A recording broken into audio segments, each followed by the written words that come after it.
সবকিছু ঠিক থাকলে ফেব্রুয়ারি কিংবা এপ্রিলে হতে পারে ত্রয়োদশ জাতীয় সংসদ নির্বাচন, এমনটাই জানিয়ে আসছে অন্তর্বর্তী সরকার।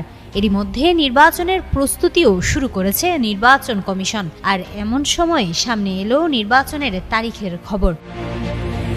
ইসি জানিয়েছে, এবারে নির্বাচন আয়োজনের লক্ষ্য নির্ধারণ করা হয়েছে রমজানের আগেই ভোট শেষ করার। এজন্য সময় হিসেব করে ফেব্রুয়ারির প্রথম দিকে ভোট আয়োজনই সবচেয়ে যৌক্তিক ও কার্যকর মনে করেছে কমিশন। বিশেষ করে 12 ফেব্রুয়ারি ভোট গ্রহণ করতে আগ্রহী ইসি।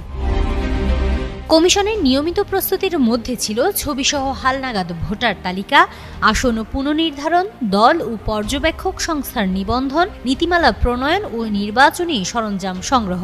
এর মধ্যে ভোটার তালিকা ও আসনের সীমানা পুনর্নির্ধারণ ইতিমধ্যেই শেষ হয়েছে। ওয়ালটন এখন দেশের সীমানা পেরিয়ে পৌঁছে গিয়েছে 50টিরও বেশি দেশে। ওয়ালটন, ঘরে ঘরে বিশ্বজুড়ে। সারা দেশে 39টি আসনের সীমানায় পরিবর্তন আনা হয়েছে। এছাড়া আগস্টে শেষ হবে নতুন রাজনৈতিক দল নিবন্ধনের কাজ। ইতিমধ্যে 96টি পুরনো পর্যবেক্ষক সংস্থার নিবন্ধন বাতিল করেছে কমিশন। এর জায়গায় নতুন সংস্থার জন্য গণবিজ্ঞপ্তিও দেওয়া হয়েছে। পর্যবেক্ষকদের জন্য গণমাধ্যম নীতিমালা 2025 ও আন্তর্জাতিক পর্যবেক্ষক নীতিমালা 2025 ইতিমধ্যেই জারি হয়েছে। সিইসি নাসির উদ্দিন সাফ জানিয়ে দিয়েছেন, যেসব বিদেশি পর্যবেক্ষক বিগত নির্বাচনে পক্ষপাতদুষ্ট ভূমিকা রেখেছে, এবার তাদের অনুমোদন দেওয়া হবে না।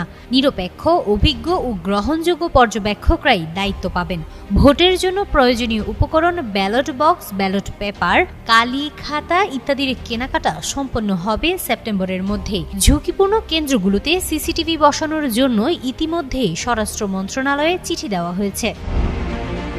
মাঠ পর্যায়ের কর্মকর্তাদের নির্দেশ দেওয়া হয়েছে ভোট কেন্দ্র প্রস্তুতির।